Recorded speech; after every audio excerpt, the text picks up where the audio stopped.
I'm going to be playing When I Fall in Love by Victor Young. It has been recorded many times since the 1950s with versions by artists such as Doris Day and Nat Cole King.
I'm going to be talking about traditional Peruvian music. In the 15th century, Peru was home to the Incas, who built one of the most successful empires in history.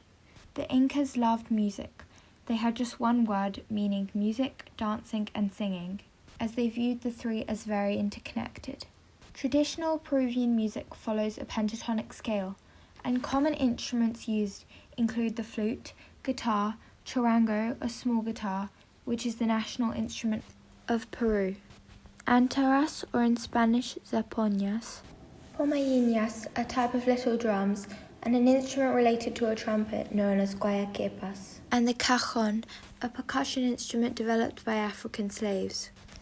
Now I'm going to play an audio extract of someone playing the charango.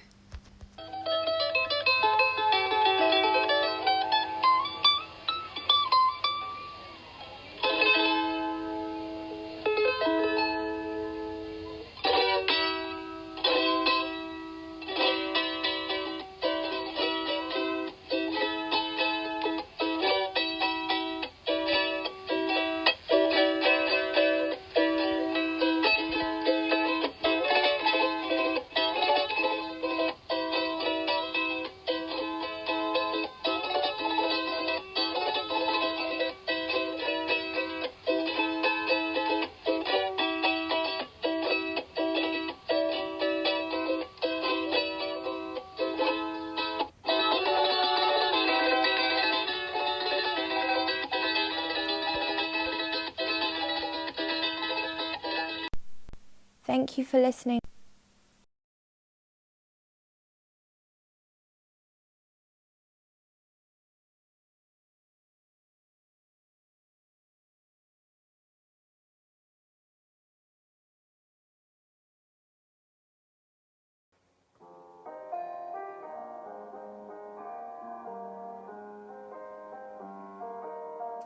Blue moon,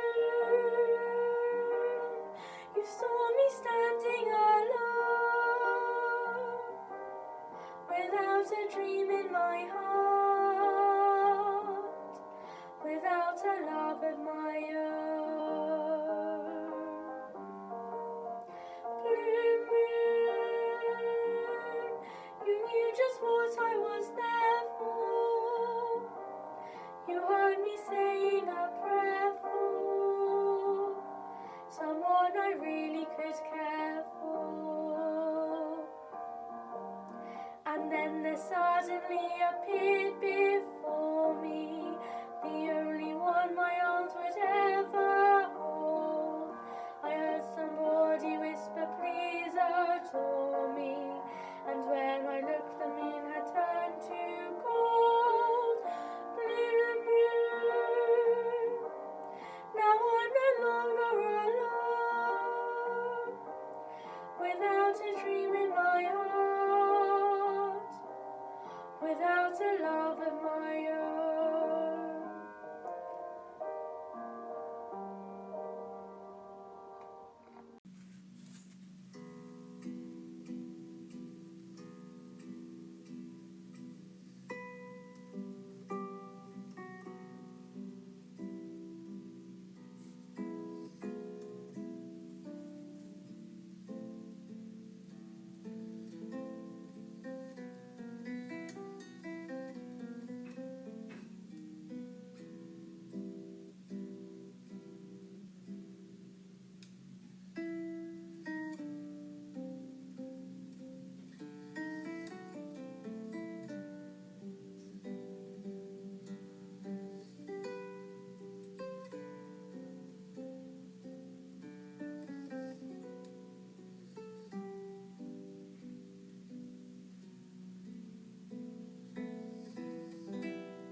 Louise Farrenc, 1804 to 1875, was a French Romantic composer, pianist and teacher. In her lifetime she enjoyed a considerable reputation, and whilst the majority of her compositions are for the piano, her chamber music is generally regarded as her finest work. She was the daughter of Jacques-Edmé Dumont and sister to Auguste Dumont, who were both sculptors. In 1826 she gave birth to a daughter, Victorine, who also became a concert pianist, but who died in 1859 aged 33. She eventually opened a publishing house with her flaunted husband, Aristide Farrenc, and Edition Farrenc became one of France's leading music publishers for nearly 40 years.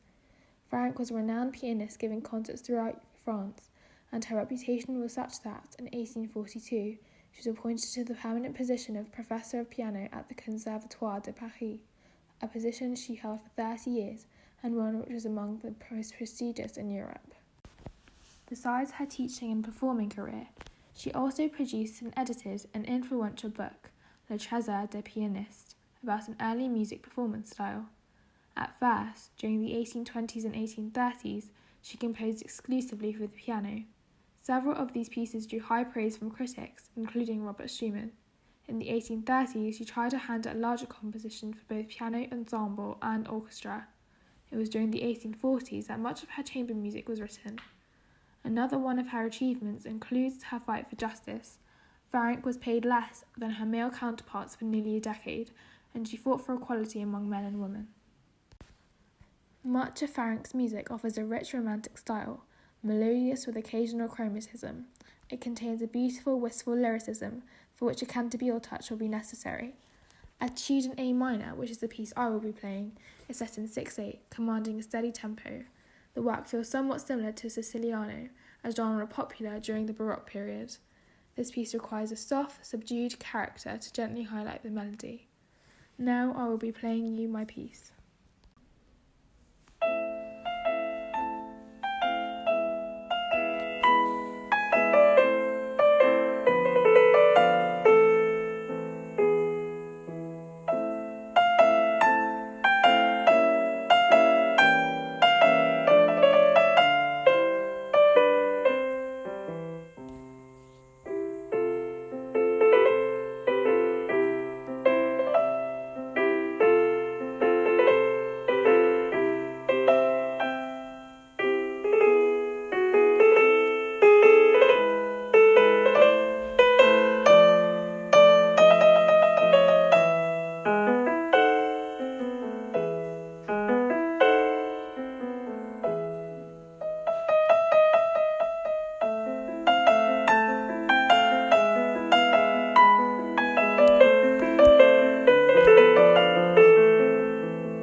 John Denver biography.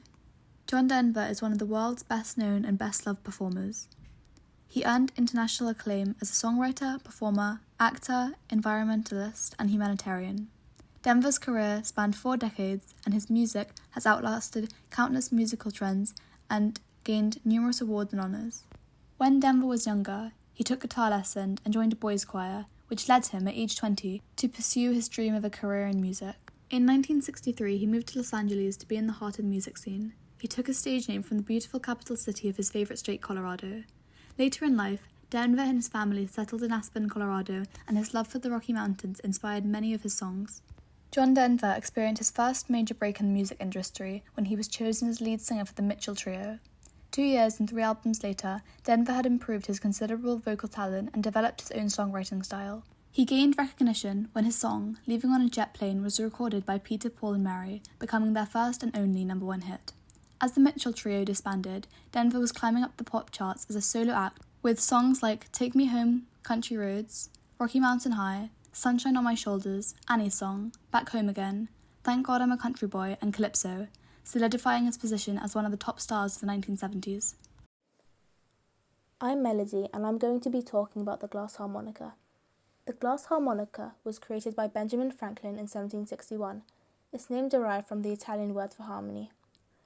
Working with a glass blower in London, Franklin made a few dozen glass bowls, tuned to notes by their varying size, and fitted one inside the next with cork.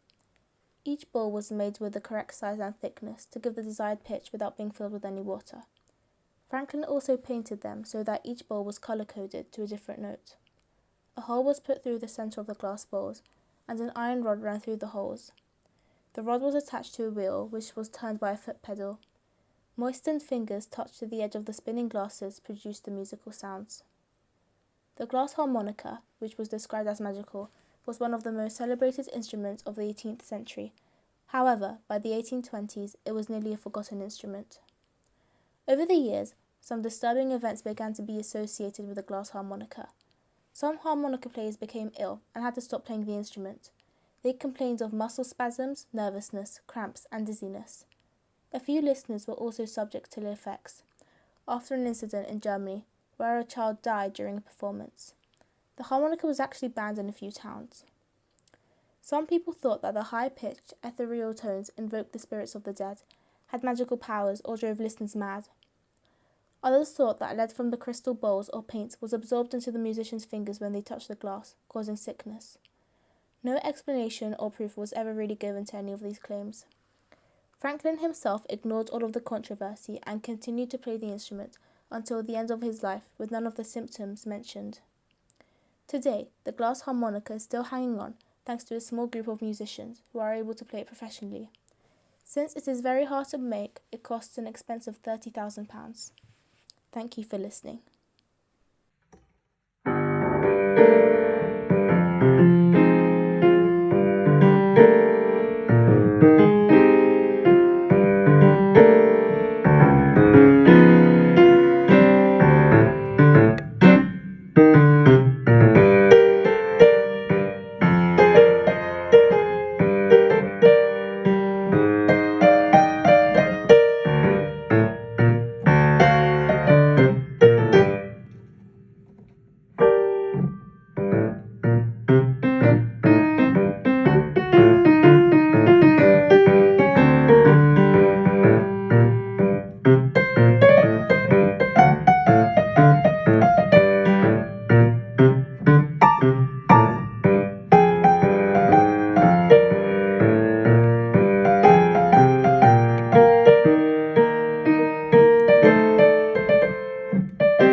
I will be talking about the War of Romantics.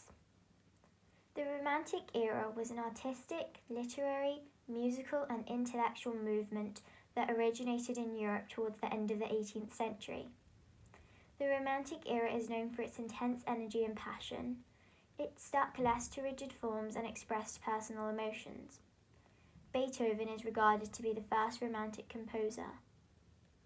In a piece of music written in the Romantic period, you would expect for there to be dramatic contrasts of dynamics and pitch, big orchestras which mainly consisted of brass, very lyrical melodies, and many chromatic harmonies and discords. The War of Romantics is what historians have named the opposing opinions of many musicians in the 19th century. The two sets of musicians were known as the Leipzig conservatives and the radical progressives. The musicians tended to be from Germany, France, Italy, and Russia. The point of disagreement which divided the group of musicians was over structure and form. The radical progressives wanted to use new styles in writing and forms. However, the Leipzig conservatives wanted to stick with more traditional forms used by previous classical masters.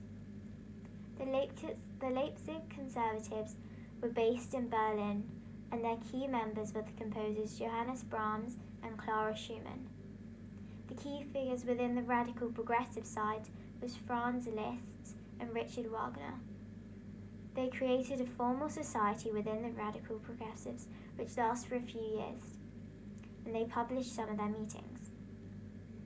The war was fought mainly with compositions, but there was cases of staged catcalls at concerts to express a side's dislike of the conductor and the side they were on. The Weimar School held an anniversary celebration in Robert Schumann's birthplace, and they purposely refrained from inviting members of the Leipzig conservatives, including Clara Schumann.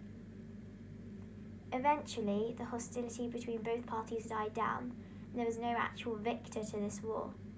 This was because the 20th century brought a whole new range of music, which made the conflicts of the 19th century seem insignificant and unrelevant too.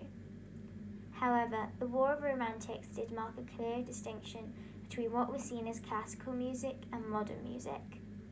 Thank you for listening, and I hope you learned something. Michael Joseph Jackson was an American singer, songwriter, and dancer. Dubbed the King of Pop, he is regarded as one of the most significant cultural figures of the 20th century. Through stage and video performances, he popularized complicated dance moves such as the moonwalk and the robot, and his sound and style have influenced artists of various genres, and his contributions to music, dance, and fashion, along with his publicized personal life, made him a global figure in popular culture for over 4 decades. Jackson is the most awarded artist in the history of popular music. He was born on August 29, 1958 in Gary, Indiana, and grew up with 8 siblings. The house was always filled with music, and Jackson's mother taught the children folk and religious songs to which they learned to sing along. Jackson's father, however, worked at a steel plant and had always dreamed of becoming a successful musician. Though when this failed to happen, he decided to do whatever it took to make successes of all his 8 children. He tried to control his children's careers even after they were adults. The struggle for the control of the music fortunes of the Jackson family was a constant source of conflict for them. Although Michael Jackson soon formed a family band that became a huge success at contests throughout the Midwest, and from the age of 5, Michael's amazing dancing and stage presence caused him to become the main singer of the group. Jackson made his professional debut in 1964 with his elder brothers, Jackie, Taito, Jermaine, and Marlon, as a member of the Jackson 5.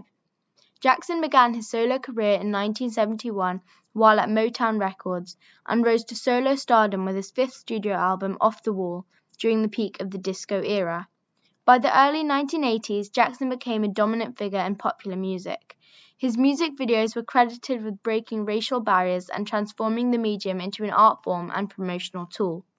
But how did he become a solo artist, and what kick-started his fame? The Jacksons' fame and popularity soon began to spread. While performing at the Apollo Theater in New York City Harlem neighborhood in 1968 as the Jackson 5, Motown recording artist Gladys Knight and pianist Billy Taylor discovered them. Later that year, singer Diana Ross became associated with the boys during a weekend in Gary. With Ross's support, the Jacksons signed a contract with Motown Records, and Berry Gordy, the famous head of Motown, took control of all the Jacksons' careers. By 1970, the group known as the Jackson 5 was topping the charts and riding a wave of popularity with such hits as ABC, The Love You Save, and I'll Be There, which we've all heard of today, each of which sold over 1 million copies. The group also appeared on several televised specials, and a Jackson 5 cartoon series was created. Gordy quickly recognized Michael's appeal and released albums featuring him alone, and these solo albums sold just as well as those of the Jackson 5. In 1978, Michael Jackson appeared in The Wiz, an African-American version of The Wizard of Oz. He sang the only hit from the film's soundtrack album, Ease On Down the Road, in a duet with the star Diana Ross. His success as the Scarecrow was only a preview of what was to come in his videos, but Jackson seemed to care most about dancing.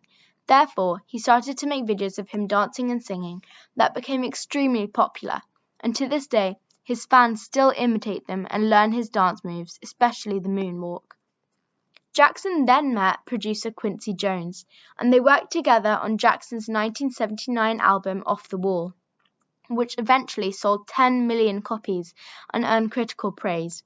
In 1982, Jackson and Jones again joined forces on his Thriller album. Thriller fully established Jackson as a solo performer, and his hit songs from the album, Beat It, Billie Jean, and Thriller, made him the major pop star of the early 1980s. In 1984, when his most successful album Thriller came out, it was put into the Guinness Book of World Records as the best-selling album of all time, and I think that as a record it still holds. In 1985, Jackson then again reunited with Quincy Jones for USA for Africa's We Are the World, which raised funds for the poor in Africa. Jackson's next two albums, Bad and Dangerous, were not as hugely successful as Thriller, but Jackson remained in the spotlight throughout the 1980s and into the 1990s. In 1992, he founded Heal the World to aid children and the environment, and in 1993 he was presented with a Living Legend Award at the Grammy Awards ceremony. In 1994, Jackson then shocked the world when he married Liza Marie Presley, daughter of the late rock legend Elvis Presley. Many felt that the marriage was an attempt to improve his public image, so in August 1996, Jackson and Presley divorced. In November 1996, Jackson then announced he was to be a father. The child's mother was Debbie Rowe, a longtime friend of Jackson, and they married later that month in Sydney, Australia. On February 13, 1997, their son, Prince Michael Jackson Jr., was born in Los Angeles, California, and the couple's second child, daughter Paris Michael Catherine Jackson, was born in 1998. Rowe filed for divorce from Jackson in October 1999. Sadly, on June 29, 2009, Michael Jackson died, and it was made official that it was a homicide.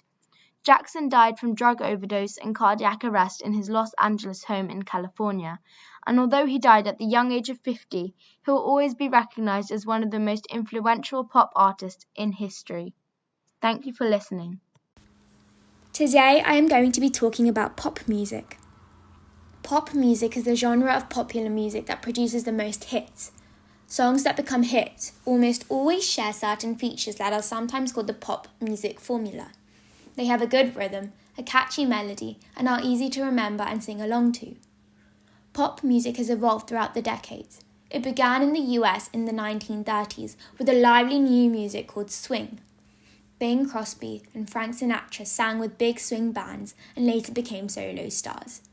During the 1950s, rock and roll, a louder and more exciting type of pop music, emerged with songs about youthful rebellion and teenage love. In 1954, Elvis Presley combined different types of music to form a style called rockabilly, which became one of the key sounds in rock and roll. To form the musical style, he fused the country western music of the South with the rhythm and the blues of African Americans. This was an innovation, and Elvis became the first teen idol and made pop music a youth culture. The 1960s was the decade of the Beatles, who dominated pop music from 1961 to 1970 with a new folk rock sound.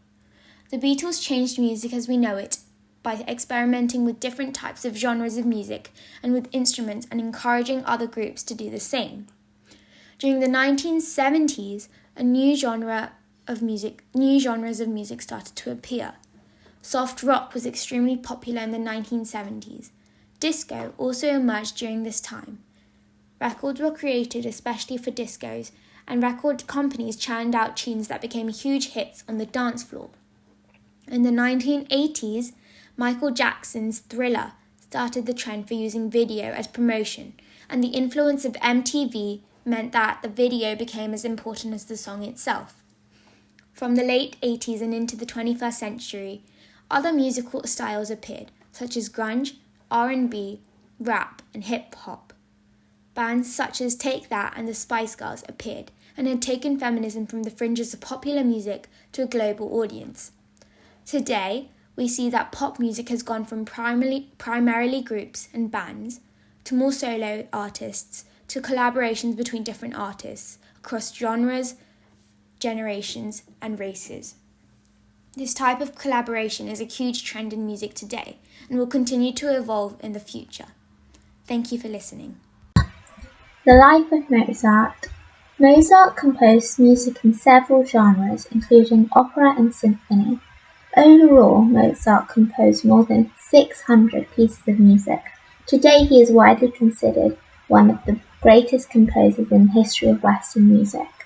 He was born on the 27th of January 1756 in Salzburg, Austria, as Wolfgang Amadeus Mozart. His parents were Leopold and Maria Pertl Mozart. Leopold was a successful composer, violinist, and assistant concert manager at the Salzburg court. Wolfgang's mother, Anna Maria Pertl, was born to a middle-class family of local community leaders. Wolfgang soon showed signs of excelling beyond his father's teachings at 5 and demonstrated outstanding ability on the harpsichord and the violin. He then went on to play the piano, organ, and viola. Mozart's first concert and European tour was in 1762 when he was 6 years old. At the age of 16, he and his father departed from Salzburg for Italy, leaving his mother and sister at home.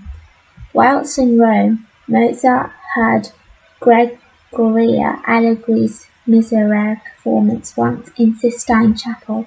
He wrote out the entire score from memory, with only a few mistakes. During this time, Mozart also wrote a new opera, Mithridate, Ridi Ponto, for the court of Milan, and in subsequent trips to Italy, Mozart wrote 2 other operas, Ascanio and Alba in 1771 and Lucio Silla in 1772. Upon their return, the new archbishop appointed Mozart as an assistant concertmaster. Mozart had the opportunity to work in several different musical genres, composing symphonies, string quartets, sonatas, and serenades, and a few operas, and developed a passion for violin concertos. In 1776, he turned his efforts towards piano concertos, culminating in Piano Concerto No. 9 in E-flat major in early 1777, when he had just become 21. He became more ambitious in August 1777 and set out a trip to find more prosperous employment. On the trip, his mother fell ill and died on July 3, 1778.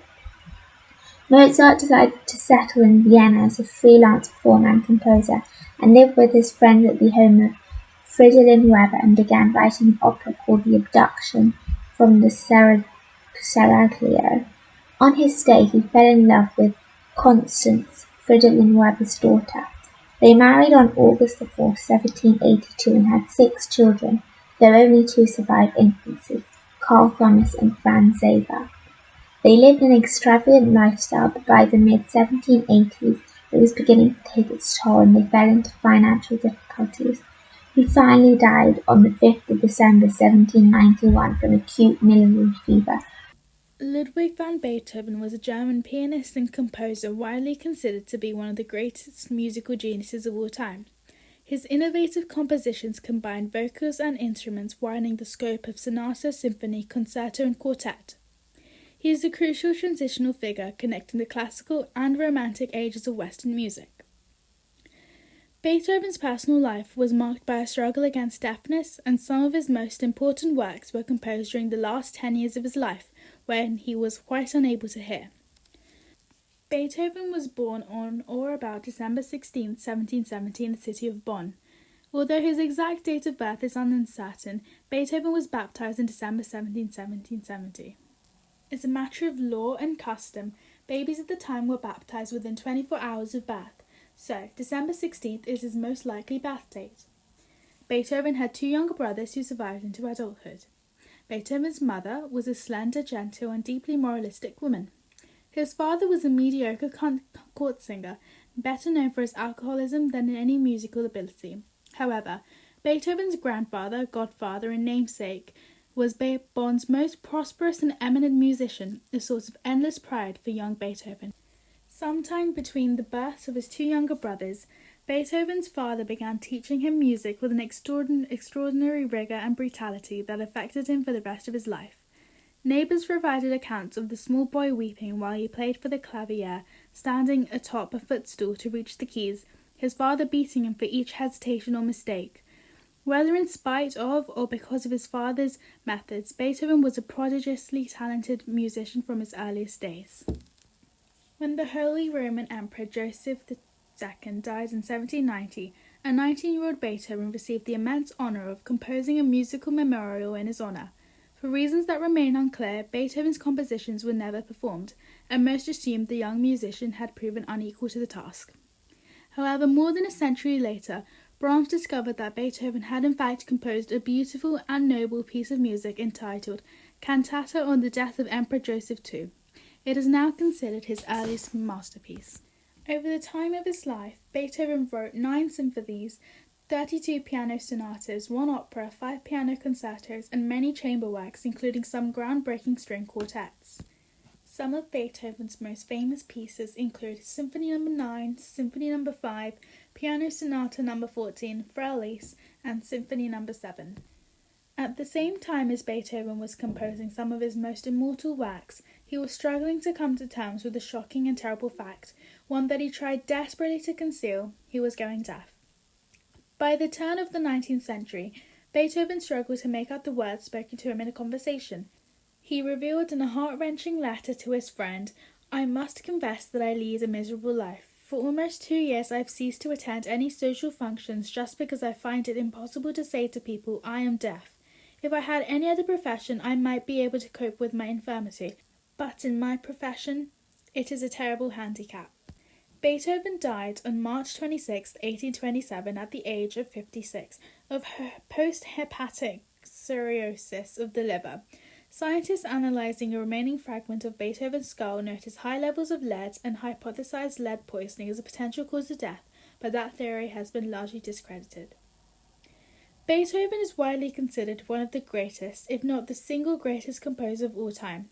His body of musical composition stands with William Shakespeare's plays at the outer limits of human brilliance. And the fact that Beethoven composed his most beautiful and extraordinary music while deaf is an almost superhuman feat of creative genius.